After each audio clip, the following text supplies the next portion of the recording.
that as I started to talk about the big challenges that we face in the world, instead they became overwhelmed. And I thought to myself, how are we ever going to find answers to these wicked and intractable problems if we can't even talk about them? So that's been my life journey for the last 40 years, is researching and developing ways that enable us to make that journey from being overwhelmed to being informed and inspired and innovating change in our lives. And I would like to share a couple of stories around that journey. I found myself back in Sydney in the late 80s working with young people at a place called Freshwater High School. And I had done a training with Fran Peavy, who is a Californian social activist, on the use of a tool called strategic questioning. And I thought to myself, this is a very, very useful tool. I wonder how I can use it. And I went back to school on Monday morning straight after that training, and there was a massive pollution event in our local creek. Tens of thousands of fish are lying dead on the water. And my teenage children, the students I was working with, were really alarmed and really angry. And so I used that as an opportunity to say to them, how do we change the context that allowed that event to happen in our community? And for me, it was amazing to watch them come up with 100 different ideas of things that we could do, zero in on 3 things that we did do. We decided that we would go out and interview the 1,500 businesses around our school about what they were doing to look after our creek. We decided we needed to start testing water quality because our local council said to us, oh, don't worry, kids, it was a natural event and it was a change in biochemical oxygen demand. Now, we didn't know what biochemical oxygen demand was, so how on earth could we respond to their argument? And we also decided we need to document that journey and produce a video, not only about what we were doing, but also about what people needed to do to look after the environment. That journey amazed me because I learned that young people are very powerful educators and motivators of adults. I watched those young people change from being shy and having to role play a phone call before they'd pick up the phone and make it, because they had to do all this stuff themselves, to being able to stand up on television within 6 months and speak their case with confidence. And I knew that we were onto something. A lot of stuff came out of that I hadn't anticipated. The video that we made got a United Nations Media Peace Prize. The school was made into a centre of excellence in environmental education, and lots of people came to have a look at what we were doing. And one of those groups was associated with the Clean Up the Ganges campaign in India. And they said, will you come and help? So in January 1992, Cole, my husband, and I headed to India, having never travelled outside Australia before. And it's one thing to know that 1/3 of the world's people do not have access to safe drinking water. But it was another thing entirely for me to witness that firsthand, because I realised that in Australia we have an incredibly sheltered life. And so to go to the River Ganges in Varanasi in India, to actually see the relationship of the people with the river, they're going down to pray in the river, to see massive quantities of sewage going into the river, and for the first time to actually measure what the pollution load was. And we were getting fecal coliform levels ranging from 50,000 up to 5 million. Now, coliform are the bacteria that live in our bellies. If they're in the water, it means there's sewage there. Australia has a standard that for water to be safe for drinking, it should be 0. It's safe for bathing, less than 150 in 100 mils of water. And we were seeing levels starting at 50,000 and going up to 5 million. And I was seeing children bend down and drink straight from the river. I was seeing people come down and pray in the river. And that experience just broke my heart. And I realised that the work that we'd begun in Australia actually had a much wider application. And so at the end of that time in India, Colin and I returned to home, and we talked with our children and we talked with our friends, and we decided that we actually needed to do something with our lives and with what we'd learned. So we quit our jobs as teachers, we sold our home, we moved our young family in with Cole's mother, and we kicked off Oz Green, working out of her garage. That was 20 years ago that we did that.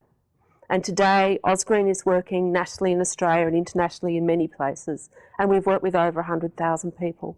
I'd like to just tell you a couple of stories about that journey, and I would like to invite you to be involved in the major initiative that we are now pushing forward, which is Youth Leading the World. But first of all, a couple of stories, and excuse me, I've got a slightly scratchy throat. I'm just going to have it really quick.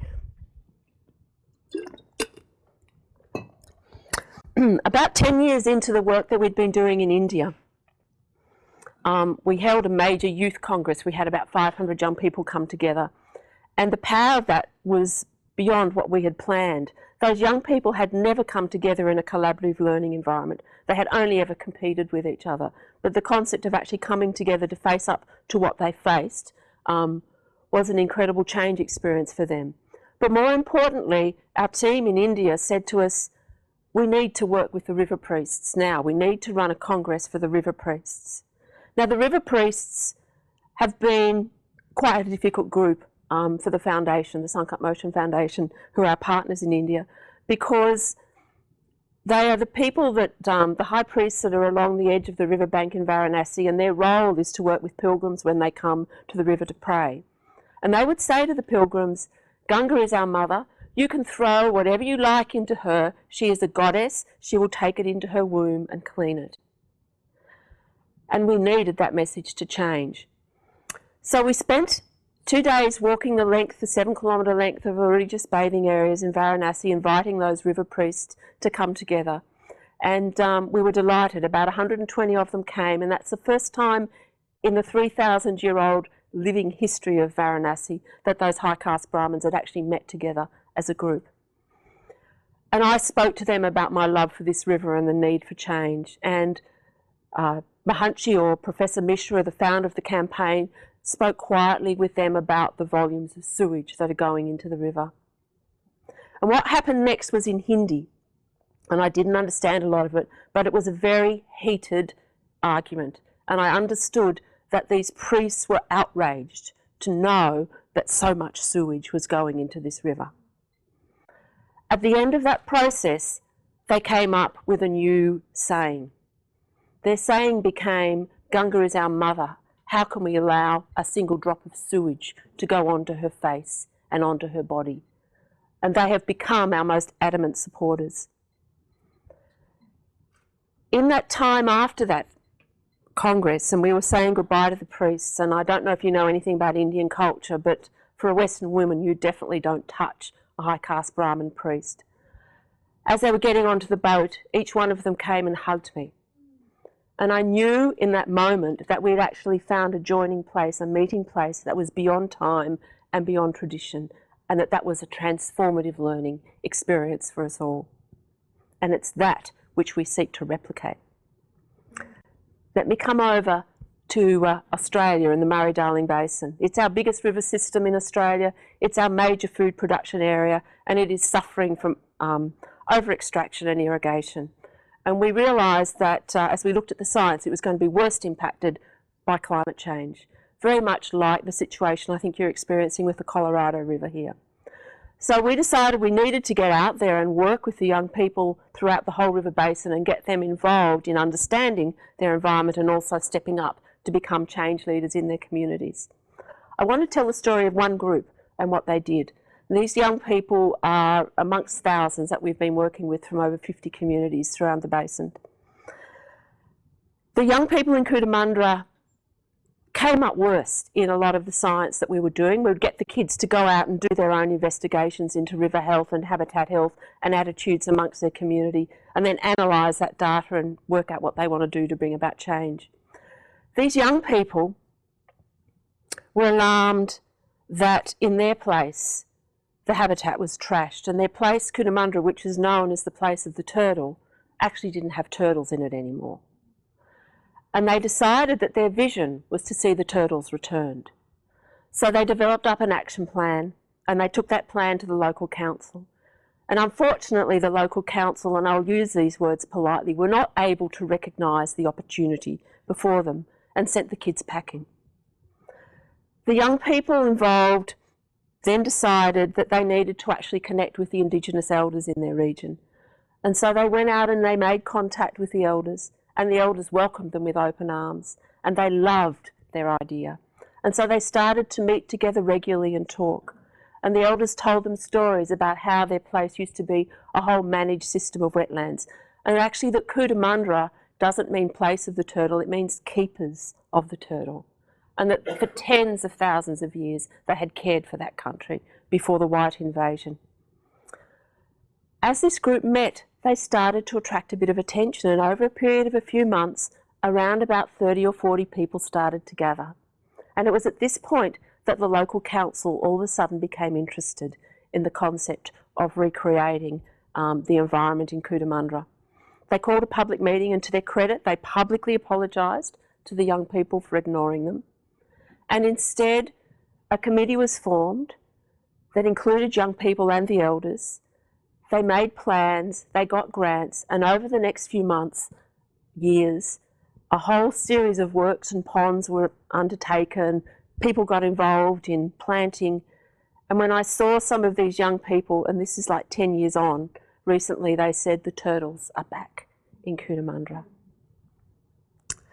So as we have sat with our deepening concern about the state of the planet and the huge challenges that we face as a global community on every front, we've asked ourselves, how do we take what we know works? And we are confident about this because we have worked in so many places. And the essence of what we do is ensuring that we come from a place that's being informed so that we understand the challenges that we face.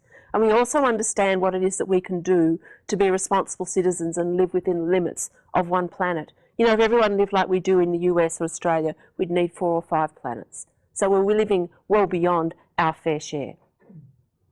The second thing that we do is around innovation, understanding that it's when communities themselves come up with change ideas that's when the change works.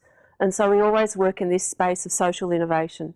And then the third one is about involving people by connecting change makers locally and globally so that we have the capacity to share ideas. And it's been amazing to watch that TEDx process as an example of how those innovations can be shared. So our big focus now is on an initiative that began as Youth Leading Australia and has since become Youth Leading the World. We wanted to create a program where we could actually train local facilitators to run a 3-day leadership program for young people in their region, and to run that program simultaneously in multiple situations, in multiple locations, all connected via the internet. So we began in 2009 with 7 locations around Australia. Last year, which was our 4th program, we ran in 42 locations. And the thing for me that is most exciting is that to date we have trained 300 facilitators aged 14 to 60. And those young people are stepping up to be change leaders in their communities. And they are now sharing those ideas globally. And it is this that I'm seeking to invite people in Orange County and people in the US. And for those of you that come from a different place, how do we bring this connection back to your own community so that we can see deep change happen fast?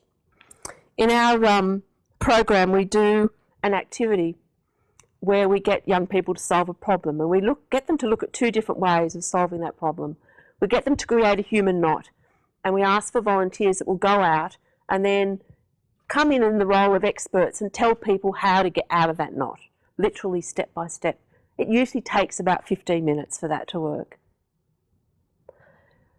We then get them to all come together, to hold hands, to make that knot, and we say one thing to them: please do everything you can to get this untangled. And it takes, on average, 15 seconds.